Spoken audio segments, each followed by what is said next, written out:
Bob Esponja pode ser mais do que você imagina. É sério.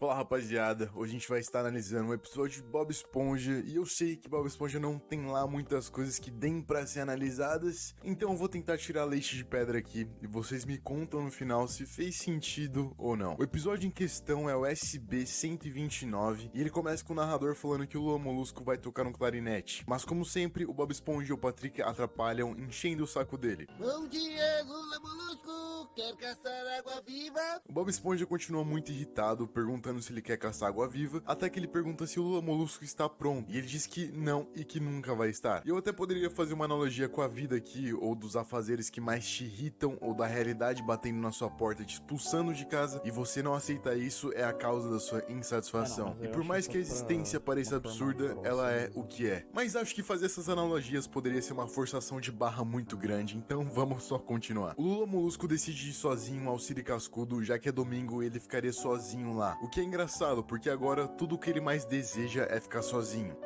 Finalmente sozinho! Mas ele obviamente não consegue, porque os dois são perturbados demais pra entender um não. Sem querer, o Lula Molusco se tranca em um freezer. Alguém vai dar pela minha falta e vão vir me procurar. Eu vou sair daqui rapidinho. Só que ele consegue o que quer e fica congelado por 2000 anos, ficando sozinho esse tempo todo.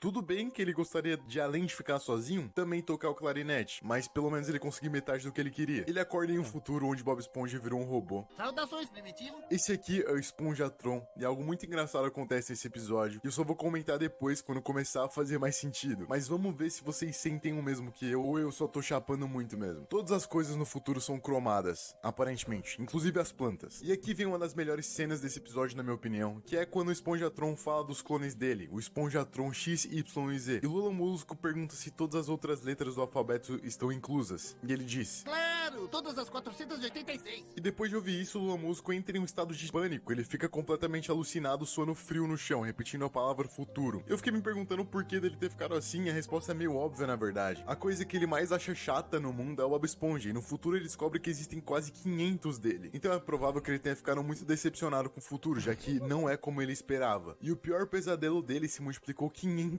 vezes. Imagina a coisa que você mais odeia no mundo, e imagina agora que no futuro vão ter muitas delas, em todos os lugares. É basicamente isso. Enquanto ele tava nesse estado de pânico, o Esponjatron dá uma tijolada na cabeça dele, o acordando com uma pitada de realidade, o tirando da própria mente. Logo após isso, o Lula Molusco fala que quer ir pra casa, que ele não é o lugar dele, e ele pega uma máquina do tempo indo pro passado. Uau, que primitivo!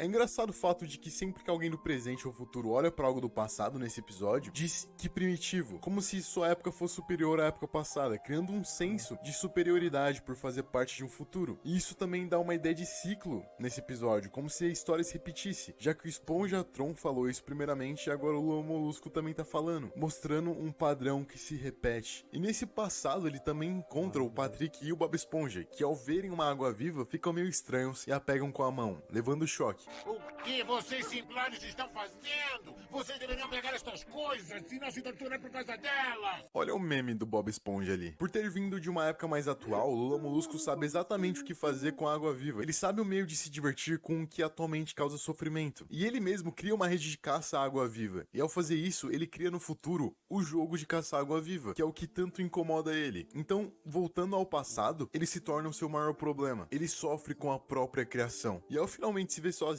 livre dos dois, ele começa a tocar seu clarinete. Porém, o Bob Esponja e o Patrick se irritam, avançando pra cima dele, o fazendo correr e voltar pra máquina do tempo. Só que dessa vez, ao invés dele voltar pro presente ou algum lugar no tempo, ele fica em uma espécie de limbo, em um lugar onde tudo existe e nada existe ao mesmo tempo, podendo ser o seu próprio pensamento. Ali, ele comemora o fato de que o Bob Esponja acabou e diz ter encontrado um lugar pra ficar completamente sozinho. Mas esse pensamento de ficar sozinho acaba crescendo demais, sendo repetido por várias vozes, e isso de alguma forma o assusta, fazendo com que ele tenha vontade de ir embora. E para isso, ele quebra essa dimensão, acessando novamente a máquina do tempo e voltando pro presente.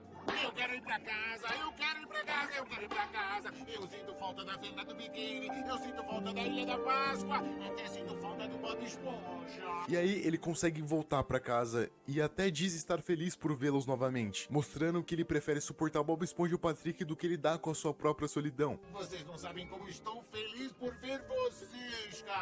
mas é claro que tudo volta ao normal. Ele acaba ficando irritado quando os dois o chamam pra caçar água-viva de novo. O fato interessante desse episódio é que nada do que aconteceu pode ter acontecido de fato, e a máquina do tempo e a própria passagem de tempo podem ter sido alusões pra mente do Lula Molusco, como se na verdade ele imaginasse o presente e o futuro. Algo que me faz pensar assim é justamente os pensamentos dele ficarem grandes naquela área onde é um limbo, quando ele sai da máquina do tempo. O interessante disso tudo é que, se for a imaginação dele, ele mesmo não imagina o futuro sem o Patrick e o Bob Esponja, e também não imagina que no passado eles não poderiam estar lá. E no único momento onde ele se viu sozinho e não imaginou ninguém, no único momento em que ele cumpriu o desejo dele, o mesmo decidiu voltar à normalidade e ainda sentiu falta daqueles que dizia odiar. Aqui vemos o Lula Molusco em uma corrida pelo seu desejo. Ele quer muito ficar sozinho e ele vai atrás disso de todas as formas possíveis, mas quando ele consegue isso, fica em sofrimento, descobrindo que um homem também pode desejar as coisas das quais ele não quer de verdade. E tudo isso me lembra o conceito de Schopenhauer, do qual eu já trouxe aqui, do qual a vida é um pêndulo entre o tédio e o sofrimento. Pois o Lula Molusco tinha um desejo naquele momento, que era ficar sozinho e tocar o clarinete, e por não conseguir isso, ele se sentia aborrecido e em sofrimento. Mas quando ele conseguiu, primeiro sentiu o tédio e logo em seguida descobriu que preferia estar em qualquer outro lugar, menos